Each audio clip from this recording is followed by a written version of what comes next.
কেমন আছেন সবাই? আশা করি ভালো আছেন। আজকের একটা গুরুত্বপূর্ণ টপিক নিয়ে আমরা আলোচনা করব, সেটা হচ্ছে ভূগোলের দুর্যোগ ব্যবস্থাপনার ক্লাসটা। এটা পরীক্ষায় মোটামুটি আসে, এখান থেকে 3 নাম্বারের মতো প্রশ্ন আপনি পাবেন।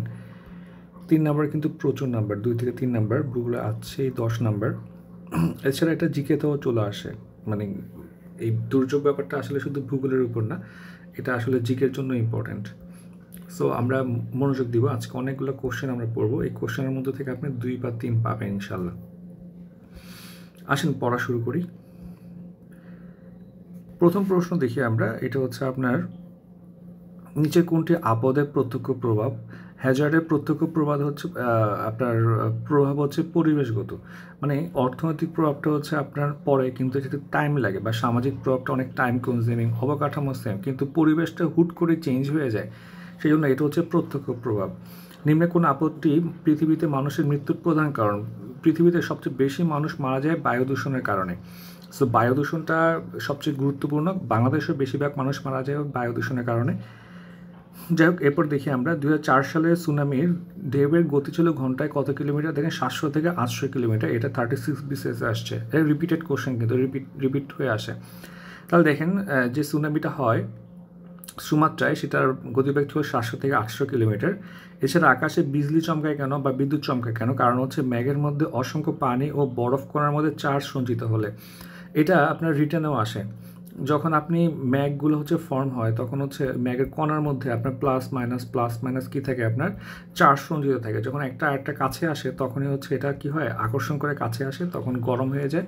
এবং এই উত্তপ্ত হওয়ার কারণে আপনার বাতাসের যে আপনার তারতম্য হয়, এটার কারণে মূলত হচ্ছে আপনার ইয়ে হয়, ম্যাগের শব্দ শোনা যায়, বজ্রপাত হয়। এটা রিটার্নের জন্য খুব গুরুত্বপূর্ণ। দেখেন নিচে কোনটি মানব সৃষ্ট আপদ নয়? কোনটা হচ্ছে মানুষ সৃষ্টি করে না। মানুষ বায়ু দূষণ করে, মানুষের কারণে দুর্ভিক্ষ হয়, মানুষের কারণে মহামারী হইতে পারে, কিন্তু মানুষের কারণে কালবৈশাখী হবে না। কালবৈশাখী পুরোপুরি আপনার হচ্ছে ন্যাচারাল একটা ব্যাপার। ভূমিকম্প নির্ণায়ক যন্ত্র। ভূমিকম্প নিয়ে প্রতি বিসিএসে একটা করে প্রশ্ন আসতেছে প্রতি বছর, কারণ এখন আপনার ভূমিকম্পের প্রবণতা বাড়ছে এই জন্য। তাহলে আমরা হচ্ছে ভূমিকম্প আপনার নির্ণায়ক যন্ত্র হচ্ছে কোনটা? আমাদের সিসমোগ্রাফ। ভূমিকম্প যন্ত্রের নির্ণায়ক যন্ত্র হচ্ছে সিসমোগ্রাফ। জাপান উপকূলে যে ঘূর্ণিঝড় ওঠে তার নাম হচ্ছে কি বলে? টাইফুন। এটা মূলত পরীক্ষায় আসে। জাপানের টাইফুন, এটা মনে রাখবেন কীভাবে? দেখেন, জাপান আমাদের থেকে কাছের একটা কান্ট্রি, ঠিক আছে? আমরা দক্ষিণ এশিয়ান, আর জাপান হচ্ছে দূরপ্রাচ্য, কাছাকাছি আর কি। তো জাপানের টাইফুন শব্দটার আপনার একটা একটা বিবর্তিত রূপ হচ্ছে তুফান। টাইফুন থেকে তুফান হয়, আমরা তুফান বলি, আর জাপানের টাইফুন হয়। তো যেহেতু জাপান আমাদের কাছে, সেই জন্য তুফান থেকে টাইফুন এভাবে মনে রাখতে পারবেন। নদী ভাঙনের ফলে দুইটা জিনিস আমরা খুব ভালো করে জানি। বাংলাদেশের তিনটে আপনার জেলা হচ্ছে নদী ভাঙন প্রবণ, তার মধ্যে একটা গুরুত্বপূর্ণ হচ্ছে আপনার নড়িয়া, সৈয়দপুরের নড়িয়া। এটা 43 বিসিএসে আসছে। দেখেন নদী শিকস্তি হচ্ছে কি, নদী ভাঙনের ফলে মানুষ যে ক্ষতিগ্রস্ত হয় বা সর্বশান্ত হয়, সেই অবস্থাকে বলা হচ্ছে নদী শিকস্তি। আর নদীর চর জায়গার ফলে মানুষের যে নতুন করে বসবাস সৃষ্টি হয়, তাহলে সেটা হচ্ছে নদী পয়স্তি। গতকাল আপনার প্রথম মতে আসছে এখানে। দেখেন কোনটি কৃষি আবহাওয়াজনিত আপদ? মানে এটা 46 আসছে, অনেকে পারেন না যে কোনটার কারণে কৃষি আবহাওয়াজনিত আপদ, মানে কোনটা কৃষি ব্যবস্থাকে ধ্বংস করে বা কৃষি উৎপাদনকে ব্যাহত করে। ভূমিকম্প কৃষি উৎপাদনকে খুব একটা ব্যাহত করে না, ভূমিধসও করে না। ভূমিধস নর্মালি হয় পাহাড়ে, যেখানে কৃষি কাজই হয় না। সুনামিও করে না, সুনামি হয় না। মূলত খরা হচ্ছে এক্সট্রিম লেভেলের খরা, আপনার পুরো পৃথিবীর কৃষি জমি ড্যামেজ করতে সবচেয়ে বেশি আপনার ভূমিকা রাখে খরা, ঠিক আছে? সো এটা কিন্তু আপনি ডিরেক্ট বইয়ে পাইতেন না কোশ্চেনটা, এটা কমন সেন্স ইউজ করে অ্যান্সার করতে হবে। এছাড়া বন্যা নিয়ন্ত্রণে সাধারণ ব্যবস্থাপনার অন্তর্ভুক্ত নয় কোনটা? দেখেন, তাহলে বন্যা ব্যবস্থাপনা হচ্ছে, দেখেন আমরা নদী শাসন ব্যবস্থা সুনিশ্চিত করি, তারপর বন্যার পূর্বাভাস এবং সতর্কীকরণ ব্যবস্থা করি, তারপর হচ্ছে নদীর দুই ধারে বনাঞ্চল সৃষ্টি করি, তাহলে হচ্ছে আপনার বন্যা হয় না। আর হচ্ছে নদী খননের মাধ্যমে পানি পরিবহন সক্ষমতা বৃদ্ধি করা, এটা মূলত বন্যা নিয়ন্ত্রণের সাধারণ ব্যবস্থাপনার মধ্যে অন্তর্ভুক্ত নয়, এটা আলাদা। এটাও কিন্তু মানে 46-এর বিসিএসের প্রশ্নগুলো আপনাকে একটু মাথা খাটায় অ্যান্সার করতে হয়েছিল আর কি। বাংলাদেশের উপকূলীয় সমভূমিতে বসবাসকারী জনগোষ্ঠী যে ধরনের বন্যা প্লাবিত হয়, দেখেন উপকূলে হয় কি জলোচ্ছ্বাসজনিত বন্যা, আর পাহাড়ের আশেপাশে যারা থাকে তারা থেকে হচ্ছে আপনার আকস্মিক বন্যা, বা আকস্মিক বন্যাটা হয় হচ্ছে আপনার পাহাড়ের পাশে থাকলে। আর আপনি যখন হচ্ছে সমুদ্রের পাশে থাকবেন, উপকূলে থাকবেন, তখন জলোচ্ছ্বাসজনিত বন্যা হবে। ব্যাকল্যান্ড বাঁধ কোন জেলা নদীর তীরে অবস্থিত? ব্যাকল্যান্ড হচ্ছে বুড়িগঙ্গা, এটা আপনারা জানেন। ব্যাকল্যান্ড হচ্ছে কোথায়? বুড়িগঙ্গা। বুড়িগঙ্গার পাশে হচ্ছে ব্যাকল্যান্ড বাঁধ। বন্যার পর অসুখের প্রাদুর্ভাব দেখা যায়, কোন অসুখ দেখা যায় বেশি? ডায়রিয়া, কারণ হচ্ছে বিশুদ্ধ পানি পাওয়া যায় না, ফলে ডায়রিয়া হয়। সিডর আপনার বাংলাদেশে প্রথম কখন আঘাত হানে হচ্ছে 15 নভেম্বর 2007। খুবই গুরুত্বপূর্ণ, 45-এ চলে আসছে অলরেডি, ঠিক আছে। 15 নভেম্বর 2007 লিসবন চুক্তি হয়। এই লিসবন চুক্তির মাধ্যমে হচ্ছে আপনার ইউকে ব্রেক্সিট হয় আর কি। তারপর দেখেন বাংলাদেশের সংগঠিত বন্যার রেকর্ড অনুযায়ী কোন সালের বন্যা সবচেয়ে বেশি এলাকা প্লাবিত হয়? সবচেয়ে বেশি এলাকা প্লাবিত 98-এর বন্যা, এটা মুখস্থ রাখতে হবে, 98-এর বন্যা, কেমন। তারপর দেখেন যে শিকস্তি পয়স্তি কিসের সাথে জড়িত, একটু আগে দেখে আসছি, দেখেন এই যে এটার সাথে নদী ভাঙনের সাথে জড়িত শিকস্তি এবং পয়স্তি। আইলা এগুলো আসবেন বিশেষ। আইলা হচ্ছে ডলফিন, আইলার অর্থ হচ্ছে ডলফিন বা শুশুক জাতীয় প্রাণী। ডিএনডি হচ্ছে বাদ, ঢাকা, ডিতে হচ্ছে দেখেন, ডিতে হচ্ছে ঢাকা, ডিতে হচ্ছে ঢাকা, এনতে হচ্ছে নারায়ণগঞ্জ, ডিতে হচ্ছে ড্যামরা, ঢাকা নারায়ণগঞ্জ ড্যামরা। আপনারা যখন বিভিন্ন পরীক্ষাতে ঢাকা যাবেন তখন দেখবেন ডিএনডি বাদের আশেপাশে হচ্ছে আপনার সিট পড়বে। হ্যাঁ, মোল্লা কলেজও ডিএনডি বাদের পাশে। দেখেন 2016 সালে বজ্রপাতকে হচ্ছে আপনার দুর্যোগ হিসেবে ঘোষণা করে। বর্তমানে বাংলাদেশের দুর্যোগ আছে 13টা। আপনাদের ক্লাসে পড়াইছে অলরেডি, ক্লাসগুলো মিস করবেন না। ক্লাসে যুক্ত হইতে ভিডিও ডেসক্রিপশনে থাকা লিঙ্কে অ্যাড হয়ে যাবেন। আর বজ্রপাতকে 2016 সালে হচ্ছে আপনার দুর্যোগের তালিকাভুক্ত করে, এটা 13তম দুর্যোগ। আর আপনার হচ্ছে বন্যার সমুদ্রের পানি বৃদ্ধির কারণে হচ্ছে রিফিউজ হিসেবে 3.5 ক্রো। আর এই যে আপনার বিভিন্ন ধরনের সংকট আসে, বিভিন্ন ধরনের দুর্যোগ আসে, এটার মিটিগেট করার জন্য সবচেয়ে কার্যকরী পর্যায়ে যদি আপনি কমিউনিটি পর্যায়ে স্টেপ নেন, মানে একদম রুট লেভেলে স্টেপ নেওয়া লাগবে, ঠিক আছে, তাইলে হচ্ছে এই সমস্যা দ্রুত সলভ করা যাবে। এছাড়া দেখেন জাপানি শব্দ সুনামি, সুনামি অর্থ হচ্ছে পোতাশ্রয়ের ঢেউ, এটা আপনারা পারবেন। সুনামি একটা জাপানি শব্দ। তারপর হচ্ছে ভূমিকম্প সংগঠন বিন্দু ঠিক উপরের বিন্দুকে বলা হচ্ছে এপিসেন্টার, গতকাল ক্লাসে পড়েছিলাম এটা আপনাদের। একটি ভূমিকম্পের ফলে সৃষ্ট তরঙ্গ হচ্ছে আরও লম্বিক তরঙ্গের মিশ্রণ, এটাও গতকাল ক্লাসে পড়িয়েছিলাম। আচ্ছা, তারপর দেখেন সিসমোগ্রাফ কি? সিসমোগ্রাফ হচ্ছে আমাদের কি ভূমিকম্প মাপার যন্ত্র হচ্ছে সিসমোগ্রাফ, ভূমিকম্প মাপার যন্ত্র সিসমোগ্রাফ। ভূমিকম্প নিয়ে যা আছে সব ভালো করে পড়বেন, পরীক্ষায় চলে আসবে। ক্যালিফোর্নিয়ায় বিগ ওয়ান বলতে হচ্ছে বুঝে হচ্ছে চূড়ান্ত ভূমিকম্পকে, কাকে বোঝায়? চূড়ান্ত ভূমিকম্পকে বিগ ওয়ান বলে ক্যালিফোর্নিয়াতে। সুনামি হচ্ছে জাপানি ভাষার শব্দ, এটা পরীক্ষায় আসার জন্য ইম্পর্টেন্ট। আমার মনে হচ্ছে 47 বা 50-তে চলে আসবে। সমুদ্রের তলদেশে প্রচণ্ড মাত্রায় ভূমিকম্পের কারণ কি বলেন তো ভাই? আপনার আচ্ছা, কারণটা জানেন, টেকটনিক আপনার প্লেটে হচ্ছে যখন হচ্ছে সংঘর্ষ লাগে তখনই হচ্ছে ভূমিকম্প হয়। আর এই ভূমিকম্পের ফলে যে সামুদ্রিক ঢেউ সৃষ্টি হয় এটাকে সুনামি বলা হয়, ঠিক আছে। এই সুমাত্রায় সুনামি হয়, ঠিক আছে, 2004 সালে সম্ভবত। এবং এটা গতিবেগ ছিল 700 থেকে 800 কিলোমিটার/আওয়ার, প্রচুর কিন্তু। জাপানের ফুকুশিমা পারমাণবিক শক্তি কেন্দ্রের রিঅ্যাক্টর ছিল হচ্ছে 6টা। এখন যেহেতু পরমাণু যুদ্ধের ঝুঁকি বাড়তেছে, স্বাভাবিকভাবে এগুলো বেশি গুরুত্বপূর্ণ হয়ে গেছে। আর ফুকুশিমাতে হচ্ছে কত সালে আপনার এই উৎপাদন কেন্দ্রের ঝামেলা হয়, এটাও হচ্ছে সম্ভবত 2011, এটাও পরীক্ষার জন্য গুরুত্বপূর্ণ। আর চারনোবিল হচ্ছে 1986, এটাও পড়ে রাখবেন।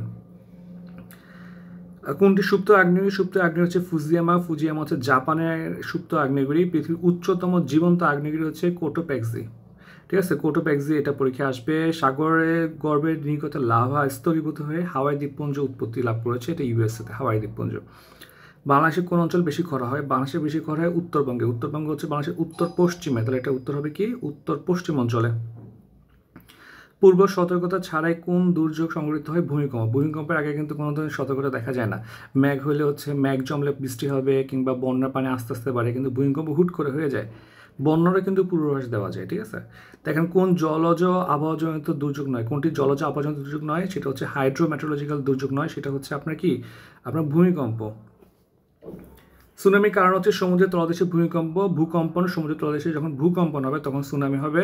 বজ্রপাতের সময় আপনি যদি গাড়ি করে যান তখন আপনাকে সুরক্ষিত রাখবে, অবশ্যই গাড়ির মধ্যে বসে থাকবেন এবং গাড়ির যে মেটাল আছে সেগুলো টাচ না করে এমনভাবে বসবেন যাতে টাচ না লাগে। পৃথিবীর মহাসাগর সময়ের কোন অংশে সুনামি হওয়ার সম্ভাবনা সবচেয়ে বেশি? প্রশান্ত মহাসাগরে সবচেয়ে বেশি সুনামি হওয়ার সম্ভাবনা বেশি, এবং সবচেয়ে বেশি সুনামির যে দেশগুলো পড়ে সেগুলো কিন্তু আপনার জাপান, ঠিক আছে, বা ইউএসএ, এরা কিন্তু একপাশে হচ্ছে কি আপনার প্রশান্ত মহাসাগর আছে। ভিসিভিএস হচ্ছে আগ্নেয়গিরি, এটা কোন দেশের আগ্নেয়গিরি? কমেন্ট করে জানাবেন। বাংলাদেশের কোন জেলায় সবচেয়ে বেশি বজ্রপাত হয়? দেখেন সবচেয়ে বেশি বজ্রপাত এখানে সুনামগঞ্জ থাকলো, এটা চেঞ্জ হয়ে বর্তমানে সিলেট হয়েছে, ঠিক আছে। সো প্রিভিয়াস ইয়ারগুলো একটু আপডেট করে পড়তে হবে, এটা সিলেট অ্যান্সার হবে, সিলেট সুনামগঞ্জ। পৃথিবীর সবগুলো দেশ আগে হচ্ছে একটা বিশাল মহাদেশ আকারে ছিল, পরে ভেঙে ভেঙে সেপারেট হয়েছে। সেই বিশাল মহাদেশটার নাম হচ্ছে প্যানজিয়া, এটা পরীক্ষা আসতে পারে, প্যানজিয়া। মানে এখন তো 7টা মহাদেশ সবগুলোকে একসাথে ছিল, সেগুলোকে বলো প্যানজিয়া বলা হইতো।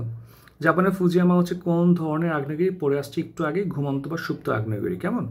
বাংলাদেশের অধিকাংশ ঘূর্ণিঝড় কী কারণে হয় বলেন তো? বঙ্গোপসাগরের সৃষ্ট নিম্নচাপের কারণে হয়। মূলত বঙ্গোপসাগরের তাপমাত্রা, আপনার ঘূর্ণিঝড় উৎপন্ন হওয়ার তাপমাত্রা হচ্ছে আপনার 26 থেকে 28, আর বাংলাদেশের গড় তাপমাত্রা 26। স্বাভাবিকভাবে বাংলাদেশের টেম্পারেচারটা ঘূর্ণিঝড়ের জন্য অ্যাপ্রোপ্রিয়েট। দেখেন যে আপনার WHO-র মতে নিরাপদ আর্সেনিকের মাত্রা হচ্ছে 0.01, আর বাংলাদেশ সরকারের মতে হচ্ছে 0.05। সো বাংলাদেশের মতো সরকারের মতে বেশি। প্রথম আর্সেনিক শনাক্ত করা হয় হচ্ছে 1993 সালে, আর বাংলাদেশের আপনার 64 জেলার মধ্যে 61 জেলার মধ্যে আর্সেনিক পাওয়া যায়। আর আর্সেনিক আপনার পরিশোধনের জন্য আপনার একটা ডিভাইস আবিষ্কার করে অধ্যাপক হুসমাম, বাংলাদেশি বংশোদ্ভূত, USA-তে উনি আছেন সম্ভবত, ইউএসএ সম্ভবত, কানাডা বা USA আছেন। তো ওনাকে হচ্ছে USA সম্ভবত, এবং USA ওনাকে আপনার পুরস্কারও দেয় এটা নিয়ে। এরপর দেখেন রোমান সিটি হচ্ছে ধ্বংস হয়ে যায়, পম্পেই নগরী ধ্বংস হয়ে যায় অগ্নুৎপাতের কারণে। দুর্যোগের ক্ষতি মূল্যায়ন করে পুনর্বাসন পর্যায়ে, ঠিক আছে, পুনর্বাসন পর্যায়ে খোঁজ করে দেখবে যে কতটুকু ক্ষতি হয়েছে, কতটুকু হয় নাই। আর দুর্যোগের আগাম বার্তার হেল্পলাইন হচ্ছে 1090। কেমন? ওকে, আজকে প্রায় লাস্ট পর্যায়ে চলে আসছি আমরা। এখান থেকে 2 নাম্বার পাচ্ছেন, তো একটু মনোযোগ দিয়ে ক্লাসটা করবেন। দুর্যোগের বিভিন্ন কাজকে পর্যায়ক্রমে যদি আপনি সাজান, তাহলে কোন কাজটি প্রথমে করতে হবে? দেখেন, প্রথমে ঝুঁকি চিহ্নিত করতে হবে। আমরা জাস্ট আগে পয়েন্টগুলো দেখি। কেমন?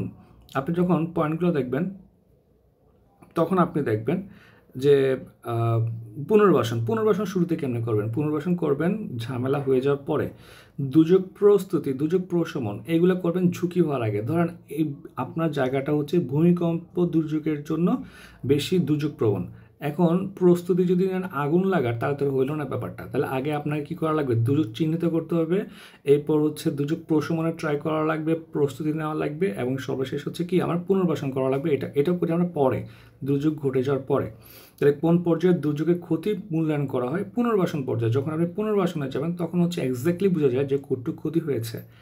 ইউডিএমসি হচ্ছে কি? ইউডিএমসি হচ্ছে union disaster management committee. Union পর্যায়ে ডিজাস্টার ম্যানেজমেন্ট আপনার কমিটিকে বলা হচ্ছে কি আপনার ইউডিএমসি।